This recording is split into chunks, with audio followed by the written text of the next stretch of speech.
All right, hello, my name's Lauren Perilla. I'm going to be doing a lower extremity assessment today. I have a volunteer here with me, and then I'll be doing a separate video for the ABI assessment. So when doing the lower extremity assessment, it's important to do this on all patients when they present to either your outpatient clinic or when seeing them in whatever setting they're in, to do them upon admission, and then probably at least once a day thereafter. We're going to start with looking. You want to make sure they have their shoes and socks off, and you can see from the knees down. So we're going to start with looking just at the general symmetry of the legs, looking to see if we see any obvious abnormalities between the two legs. So I don't see any significant color deformities differently on both sides. So evenly pigmented skin. There's a little bit of hyperpigmentation in this individual over the shins, but it seems equal bilaterally and similarly on the knees. You want to see if there's any sort of visible abnormalities or deformities, which I don't see. I don't see any obvious hammer toes. I don't see any obvious open wounds or other abnormal skin changes. You want to check and see if there's any nail deformities, which I don't see any of. I don't see any fungal growth. The nails all look intact, well trimmed. No spoon-shaped nails or ridges noted. You want to check the hair growth patterns. In this individual, they have a pretty light hair growth in general, but again, it's symmetrical bilaterally. There is hair growth on the toes and feet, indicating good arterial perfusion. You want to check and see if there's any edema noted, and if so, grade it, but in this individual, there is no edema.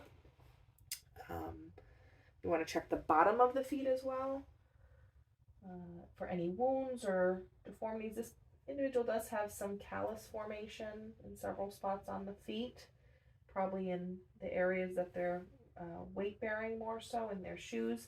The pattern is again symmetrical bilaterally. Both feet have the same callus wear pattern, but again, no open wounds, no corns that I can see. After doing a visual exam, you then want to do a palpation exam, check to see how warm they are. Both legs are equally warm bilaterally.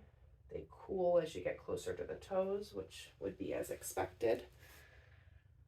We want to check to see how the skin feels in general in terms of moisture level. The skin is moist, but not overly moist. I don't feel any sort of drainage or wetness. Also no dry flaking skin or eczema or other dermatitis that I can feel.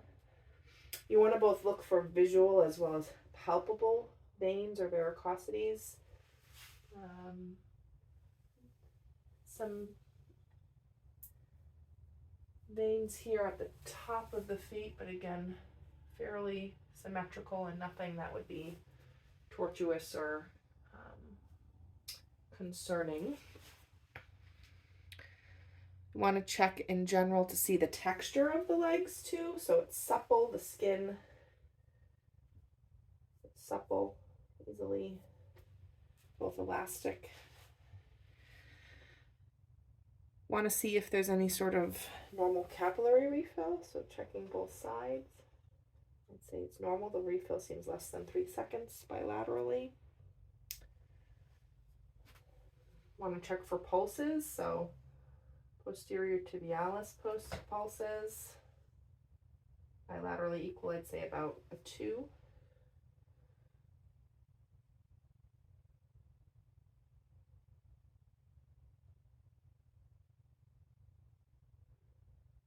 Dorsalis pedis pulses are intact.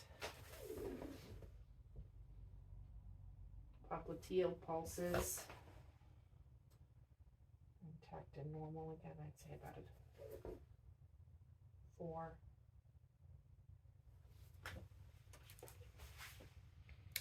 You would also palpate the inguinal lymph nodes and the femoral arteries, which I will defer on this video.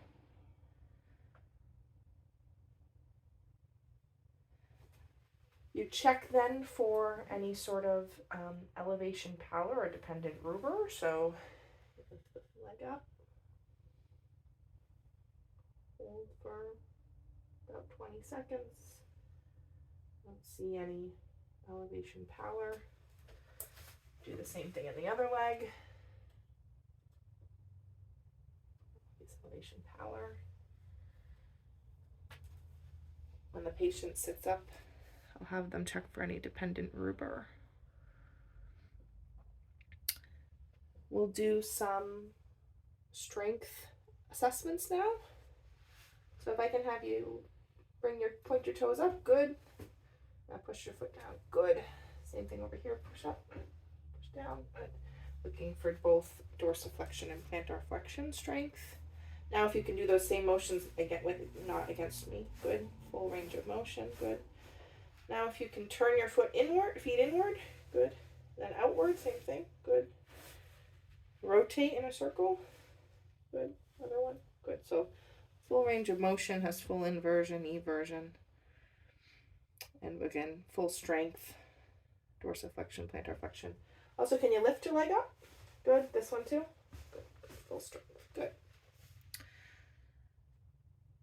We're going to do, again, I'll hold off on getting him up rather than getting up and down to check his gait at the end. I don't have a tuning fork or monofilament, but we'll be using this tool as a demonstration. So a monofilament, you would use a 10G monofilament.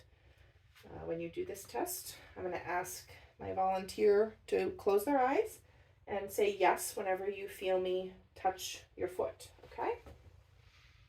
Yes, yes, yes, yes, yes, yes, yes, yes, yes, yes. Good. And we'll do the other side. Yes, yes, yes, yes, yes, yes, yes, yes, yes, yes. Good. So that sensation was intact for the monofilament. And then for the vibration assessment, we would use a 120 hertz tuning fork. For my volunteer, I'm going to put the tuning fork on your foot. You're going to tell me when you stop feeling it vibrate, okay?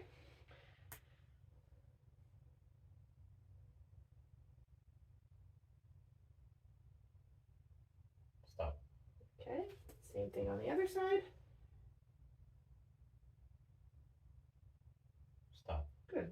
And what we're looking for is if he feels it stop at the same time I feel it stop. And that would be intact sensation. If he feels it sooner than I would feel it, then he may have reduced vibratory sensation, which sometimes goes prior to the monofilament changes. Okay, so now I'm going to have you sit up on the end of the bed if you can for me. Great. At this point, too, I would look for, before you stand, I'm just going to see if we have any dependent rubor. You can stay sitting, which would be if there was any redness of the leg in a dependent position, which could signify, again, arterial disease. This patient does not have any of that. Okay. And now I'm going to have you, let me just change this. I'm going to have you walk to the door. Great. Turn around and walk back, please. Wonderful. And then you can have a seat back down. So we're looking to see if there's any abnormalities in gait, which I did not see any. He didn't have any sort of limp. Gait seemed normal, symmetric. Didn't have any mobility issues either. He seemed well balanced. No evidence that he needs any sort of a device. We also may do a shoe assessment as part of a physical exam in the clinic, seeing if their shoes are properly fitting by tracing the patient's foot and then looking to see if their shoe, again, is an adequate fit or not. All right, so that would be the end of this part of the physical assessment. We're going to move on to the ABIs, which will be in a separate video.